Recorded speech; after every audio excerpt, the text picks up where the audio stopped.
लक्ष्मी एक अद्भुत कहानी 17 साल की जिमी की है जो कि दिवाली की छुट्टियां मनाने अपने मौसी के घर कोची जा रहा था।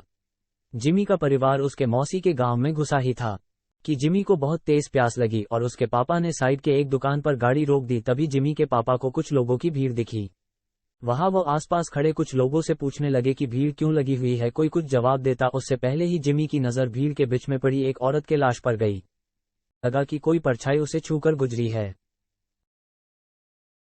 औरत के सजने और संवरने के सामान पर गया। उसने सबसे नजरें चुराते हुए वहां से एक कड़ा उठा लिया। इतनी देर में जिमी के पापा उसे बुलाने लगे। उसने जल्दी से वो कड़ा अपनी पॉकेट में रखा और वहां से चला गया। अपनी मौसी के घर पहुंचने के बाद जिमी सबसे थोड़ा अजीब सा बर्ताव करने लगा। उसके घर वालों को लगा कि वह उस सड़क पर लाश को देखकर डिस्टर्ब हो गया है, पर जिमी का ध्यान अभी भी उसके पास रहे उस कड़े पर था। वह अपने कमरे में शीशे के सामने उस कड़े को पहनकर देखता और मुस्कुराता रहता। एक दिन जब जिमी अपने कमरे में उस कड़े को पहने खड़ा था तो उसका मन किया कि वो पूरी तरह लड़की बन जाए। वो अपने कजन रिचा के पास गया और उससे उसके सजने संवरने का सामान मांगने लगा। फिर जिमी अपनी मौसी के कमरे में गया और वहां से उनकी साड़ी और लिपस्टिक उठाकर ले आया। वो तैयार हो ही रहा था कि जिमी के पापा उसके कमरे में आ गए।